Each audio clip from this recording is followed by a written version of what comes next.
l'histoire de Ghislaine, une vieille dame veuve habitant dans une petite maison du Mont Kogi. Aimant la peinture depuis son plus jeune âge, elle avait décidé que pour sa retraite après de bonnes années de travail, elle irait habiter dans un coin paisible du Mont Kogi pour épanouir son art. Un matin de saison fraîche, Ghislaine décide de faire le ménage dans son grenier et trouve une vieille caisse poussiéreuse dans laquelle il y avait plein de photos d'elle, de son mari et de ses amis qu'elle n'avait pas revus depuis des années. Elle est motivée, elle se dit qu'elle va essayer de reproduire une de ces photos. Elle se met en place, prépare son matériel, met de la musique et c'est parti pour un nouveau challenge. Une fois la toile terminée, Ghislaine regarde l'heure et se rend compte qu'il commence à être tard. Elle va manger et aller se coucher. Sa petite routine du soir se met en place et juste avant le coucher, elle veut admirer une dernière fois son œuvre. Elle remarque quelque chose d'étrange. Elle se rend compte qu'une ombre floue figure sur le tableau qu'elle a peint. Cette ombre se situe derrière le groupe d'amis. Elle se dit que c'est peut-être la lumière du soir et puis cette journée artistique l'a épuisée. Le lendemain matin, elle débute sa journée et retourne voir son tableau dans l'atelier. L'ombre a disparu.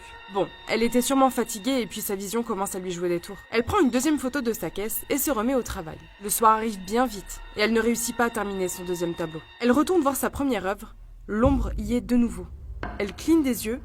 C'est peut-être une illusion d'optique ? Elle retourne chercher la photo et voit de nouveau cette ombre.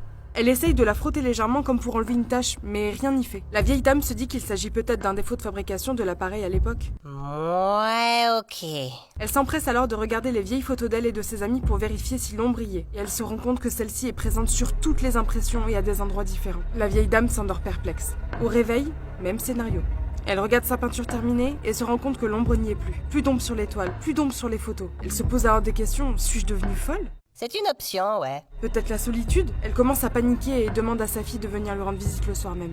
Elle lui montre les tableaux, demande si elle voit quelque chose d'étrange. Elle lui répond qu'il n'y a rien sur ses tableaux et rien sur ses photos. Sa fille lui conseille d'aller se reposer et de ne pas se mettre dans des états pareils, qu'elle est simplement fatiguée et qu'elle devrait sortir un peu plus. La vieille femme laisse sa fille partir et décide de contacter une de ses amies présente sur la photo. Elle ne l'a pas vue depuis des années, mais personne au bout du fil. Un matin, Ghislaine se lève et s'apprête à prendre son petit déjeuner. Mais sa routine est vite interrompue par quelqu'un qui frappe à la porte. Elle se lève et se demande qui peut bien venir à une heure aussi matinale. Bonjour, c'est le référencement. L'amie qu'elle avait contactée quelques jours auparavant se présente devant sa porte. Elle s'empresse de la faire entrer pour lui raconter son histoire et lui montrer ses tableaux. Son amie est bouche bée. Elle lui montre son téléphone et fait défiler les photos avec le même type d'ombre, en lui expliquant que son fils a fait numériser ses vieilles photos et que lui non plus ne voyait rien d'anormal. Les deux femmes se sentent moins seules, mais n'ont pas d'explication rationnelle. Elles essayent à plusieurs reprises de montrer leurs photos, mais personne ne verra l'ombre floue.